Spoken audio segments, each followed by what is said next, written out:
Hi everyone, my name is Emma and this is my third project for my creativity class.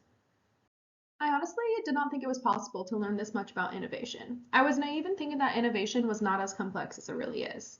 I learned that there are two types of innovation, incremental and disruptive, which I will discuss later in this presentation. I also learned about the different myths of entrepreneurs, which I thought was extremely interesting. As stated in the learning module on Canvas, there are seven different myths of entrepreneurs. The one that stuck out to me most was that entrepreneurs can be taught. I previously thought that some people are essentially born to be entrepreneurs, but I learned from the module that it is a method that requires practice like yoga, video games, and weightlifting. Though they sound very similar and many people may confuse the two, innovation and invention are in fact different. As defined in the module, invention is the act of discovering something that did not exist previously, and innovation is finding a new way to do something or improving an existing product or service. In the video of invention versus innovation, Andrew stated that people tend to focus on inventions a lot, which is not necessarily a good thing.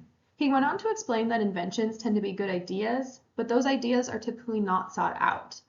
They do not go anywhere. Andrew said that innovation takes those ideas from inventions and brings them into the market. Innovation is what actually commercializes those ideas. In this slide, I'm going to talk about creativity and its connection to entrepreneurship and innovation. Creativity is a major aspect of both entrepreneurship and innovation. As discussed in the learning module, creativity enables entrepreneurs and innovators to differentiate themselves from competitors. This differentiation allows the entrepreneurs and innovators to stand out from others, so consumers will choose their products and services over competitors. We have learned throughout this whole class that problem solving is a major concept of creativity, and the module confirmed that problem solving is exactly what entrepreneurs, innovators, and managers do, which essentially is creativity as well. Innovation is a key driver of progress and competitiveness for society, companies, and organizations. In the video of why companies fail and why some succeed, Charles O'Reilly discussed a process that companies need to implement in order to stay innovative and competitive within society. He says that some big companies are not keeping up with the pace of disruption due to innovation. The three disciplines that companies need to implement into their operation are ideation, incubation, and scaling. Ideation is a process for developing new ideas. Incubation is the process of figuring out which of those ideas can be successful. And scaling is figuring out assets and capabilities that businesses need to grow that idea.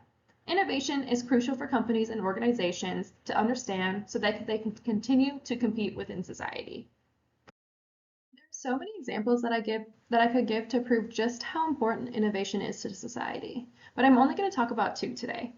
The first one was discussed in the module on Canvas, and it is technology, and more specifically, innovation of the iPhone. Almost everyone in today's society carries an iPhone or something similar to them wherever they go. Our society relies on other technologies such as computers to do things as crucial such as making money through work. Many people are doing remote work these days, and so it is essential that they have that computer with them and that the computer functions effectively.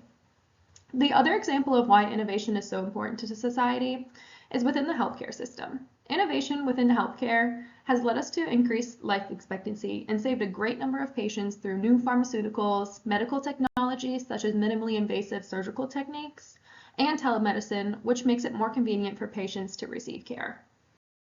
This slide, I'm going to talk about the common approaches to innovation, and I actually discussed this on the What I Learned slide. It was actually something that I found the most interesting within this module of learning. So innovation can be broken down into two categories, incremental innovation and disruptive innovation. As stated in the learning module on Canvas, incremental innovation is minor improvements to an existing product or service. The example given in the module was the continuous generation updates to the iPhone. So we started out, let's say, the iPhone 4, and then it went to the iPhone 5 and the 6 and the 7, and now I think we're on iPhone 15. So those small improvements to each iPhone's generation is actually that incremental innovation. It's nothing really necessarily new and exciting. It's kind of building off of something old. And disruptive, or it's also known as radical innovation, which was defined in the module as technology or ways of doing things obsolete. So the example given was the horse and buggy compared to the car. So the car is way more complex than obviously the horse and the buggy. So it's a totally new way of doing technology and transportation. So that is why that one is a disruptive. These are the references that I used for this presentation. Thank you so much for watching. Have a great day.